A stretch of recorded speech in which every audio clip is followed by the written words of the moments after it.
Welcome to A-Level and EP Physics. In today's lesson, we will discuss past paper questions from May June 2023, paper 1, variant 2. In the last video, we have already discussed from question 1 to question 10, and today's lesson we will start from question number 11 and we will try to discuss questions about mechanics and waves. Let's study together, let's improve together. Question 11 says a rod is pivoted at point O. A force capital F is applied to the rod at point W as shown in the figure. What is the moment of the force about O? Means about this point. So this is over pivot point. So this is our pivot point. Now we need to understand what is moment of a force. Moment of a force is also called turning effect of a force. Moment of a force means turning effect due to this force. And this one is equal to force time perpendicular distance between line of action of the force and the pivot. Or we can take the perpendicular component of the force and the distance between force and the pivot. But for this question we will be applying this one, because we have the force at this point and we have the perpendicular distance between line of action of the force. So this is line of action of the force. So force is acting along this line, and the perpendicular distance we have, this one is the perpendicular distance. So this is perpendicular distance.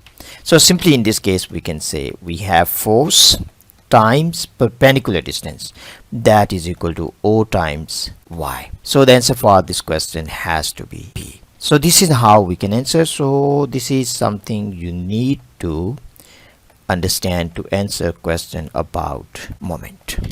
Question 12 says a uniform rod XY of weight 10.0 newtons is freely hinged to a wall at X. It is held horizontal by a force capital F acting from Y at an angle of 30 degrees to the horizontal as shown in the figure. We need to find out what is value of capital F. Before we answer this question, we need to understand this question is a typical type of question, means it's a repeated question. You will see this question in different past papers. So it's very important to master this type of questions, how to approach them and how to answer them quickly. So we will discuss this question in detail, so this will help you to improve your understanding.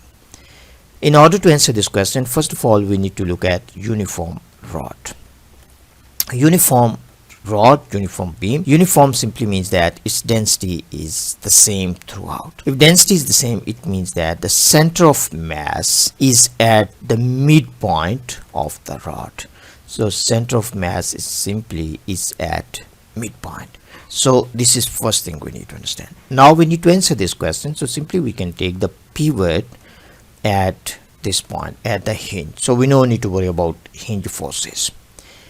And also we need to assume in this case that the length of the rod, it is not given in the question. So we can assume the length of the rod is equal to capital L. So the distance between the pivot and center of mass of this rod has to be equal to L by 2.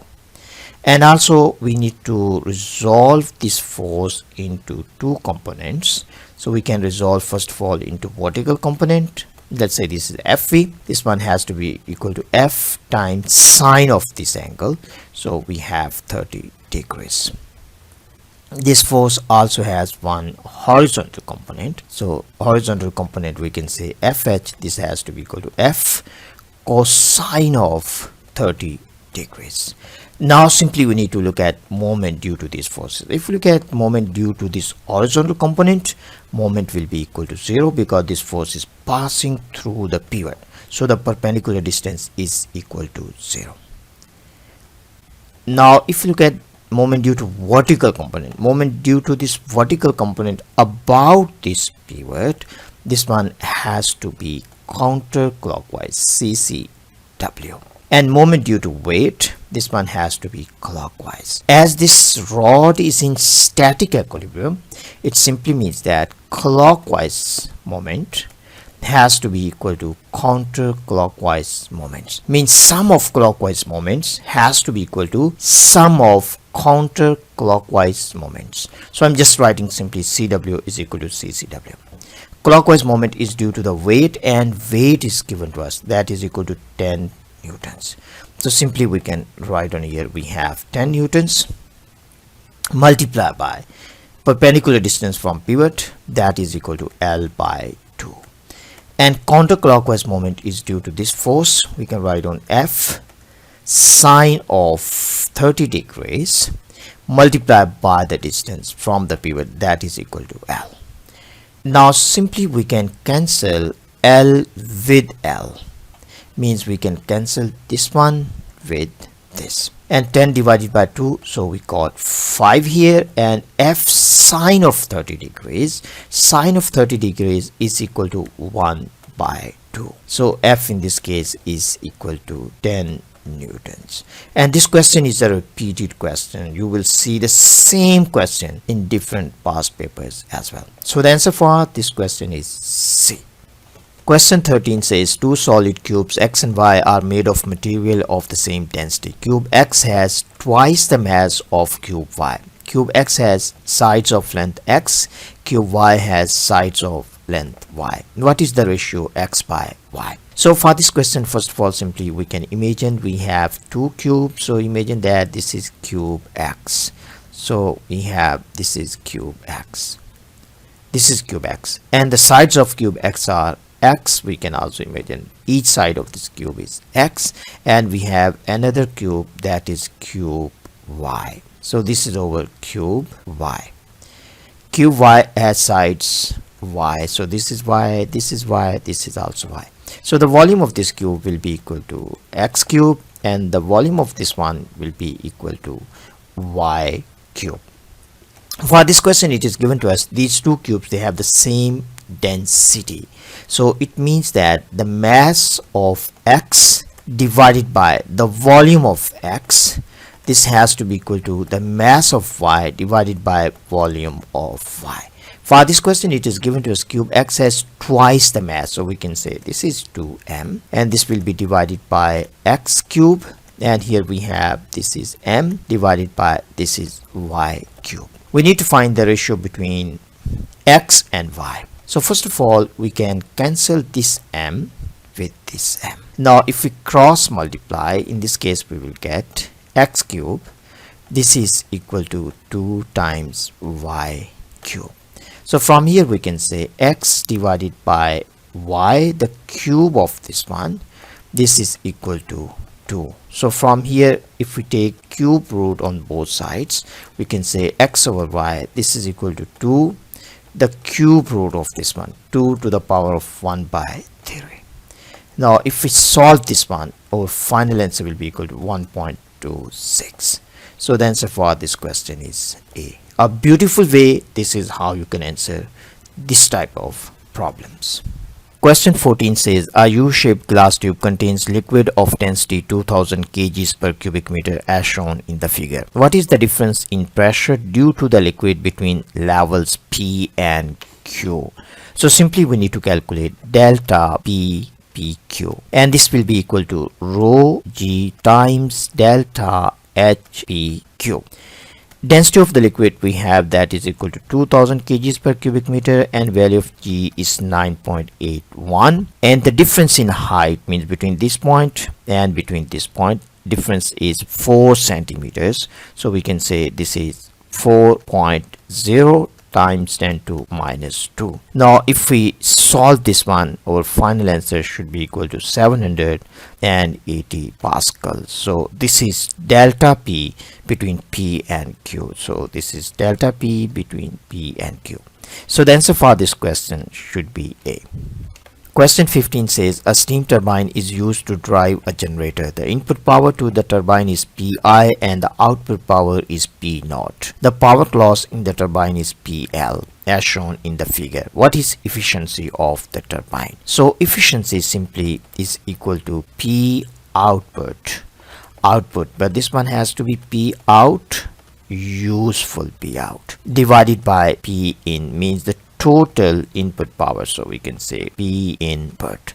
So in this case we have P out, that is equal to P0, and we have in this case input power, that is Pi. So the answer for this question should be D. So D is the answer.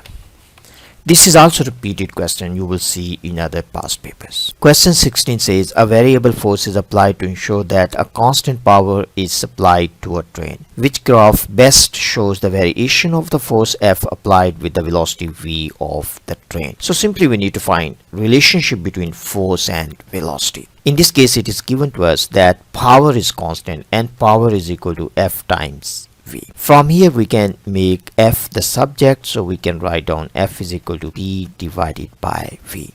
P in this case is constant. P is constant. So if P is constant, it means that F and V, they are inversely proportional to each other, or we can say the product of these two has to be constant. If one is increasing, other has to decrease, so it means they are inversely proportional. So this is the point we need to understand. So they are inversely proportional. So A is the answer for this question.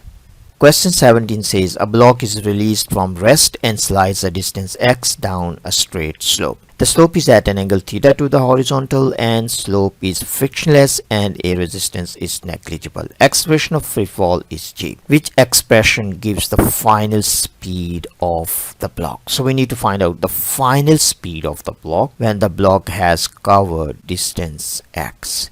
So at this point we need to find out the speed of the block.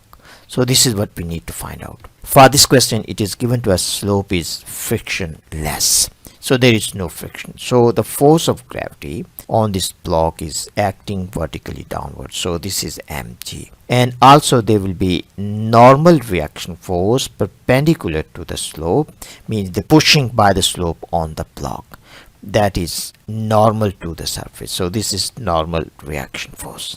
Now we can resolve this weight into two components. So we have one component that is perpendicular to the slope and other component that is parallel to the slope. We can draw this component also here. So this is parallel to the slope and this component is perpendicular to the slope.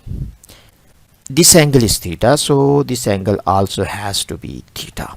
So here we have mg cosine theta because this component is with angle, and opposite to the angle has to be mg sine of theta. So this is parallel to the slope, so we can also write down here mg sine of theta. If you look at forces perpendicular to the slope, there is no net force because block is not moving perpendicular to the slope, but the block is accelerating along the slope. Now simply we have to use F net. F net is equal to ma. So the net force on the block is mg sine of theta. This is down the slope and this is equal to ma. From here we can find out that a is equal to g sine of theta. So this is value of a. Now we have value of a, we need to find out the final speed and the acceleration in this case. Very important one. This is constant because g is constant, angle is constant, so this is constant acceleration. As acceleration is constant, so simply we can write down v square has to be equal to u square plus 2as. So we need to find out v. U is equal to 0 because it just started from rest. Initial speed is equal to 0. It started from rest. We have 2, and in this case we are taking down the slope as positive. So down the slope is positive. So a is positive. A is equal to g sine of theta and s is equal to x because this is also down the slope. So it simply means that v square is equal to this. So we have v that will be equal to g sine of theta times x. So we can write down x here, root of this one. So the root of this, if we little bit organize this, we can say this is 2gx sine of theta root of this one. So this is the final speed. So we got final speed 2gx sine of theta root of this. So the answer for this question has to be B. So B is the correct answer. A nice question about kinematics and forces. Question 18 says, what is meant by the spring constant of a spring? So if you look at Hooke's law, according to Hooke's law, F is equal to minus kx. Then this negative sign simply tells us that F and X, they are directly proportional to each other. Then negative sign means that they have opposite directions. Means when one is positive, other is negative, and vice versa. So from here we can say spring constant is equal to simply F over X. And X is extension. It is extension, or it can be compression. So this can be extension, this can be compression. This is simply the change in length of the spring. So from here we can say spring constant is force per unit extension. If you look at given option, this is incorrect because this is telling us extension per unit force. So this is incorrect. This is EPE, so this is also incorrect. This is work done, this is also incorrect. So the answer for this question is D. Question 19 says, a child holds a thin metal wire that is attached to a kite. The graph shows how the extension of the wire varies with its tension. A gust of wind increases the tension from 100 newtons to 150 newtons. What is the change in the elastic potential energy of the wire caused by the gust of wind? So for this question, simply we need to calculate change in elastic potential energy. And force changes from 100 newtons to 150 newtons. So simply we need to calculate area under this line, and this shape is a trapezium. So we can simply make this one a rectangle first of all. So we can draw the line here halfway. So we can draw the line halfway here. So in this case you can see now this area, this is approximately equal to this area. So it simply means that we can just calculate area of rectangle, and area of rectangle in this case will be equal to 1 by 2. We have 150 halfway between these two, 150 and 100. So average we have to take, so 100 plus 150 and multiply by the base, and this base is 0.15 multiplied by 10 to minus 3. So if we solve this one, our answer in this case has to be equal to 0.01875 joules. 75 joules. So we can also say this is equal to 18.7 millijoules. So approximately up to 2 SF, this is equal to 19 millijoules. So the answer for this question is B. Question 20 says, a microphone detects a sound wave. The microphone is connected to a CRO. The shape of the trace on the screen of the CRO is shown in the figure. Which property of the sound wave can be determined by using only the measurement of a horizontal distance on the screen and the value of a control setting of the CRO? So which property of sound wave? So first of all, we can write down here which quantity we can determine by reading x-axis from this CRO screen. The quantity we can determine, that quantity will be equal to the horizontal distance. We can say that will be equal to the horizontal distance we will read from the CRO horizontal distance, and we will multiply that horizontal distance with time base setting. Horizontal distance, let's say we have few centimeters, this will be in centimeters, and we will multiply with time base setting, that will be equal to few seconds or few milliseconds divided by centimeters. So from here you can see that we can cancel these units. So what we will get from here, we will get time. So in this case we will get millisecond, and this one is time. So we can find time, or simply we can say we can determine time period of the wave. And if we have time period of the wave, then we can determine frequency. So frequency is equal to 1 over t. So this is the time period. So we can determine the frequency by reading x-axis of CRO graph. So by reading x-axis, we can determine frequency. In today's lesson, we have discussed 10 questions. 9 questions about mechanics, and we have discussed 1 question about waves. And in the next lesson we will discuss all remaining questions about waves, and then we will talk about electricity and radioactivity. See you in next video.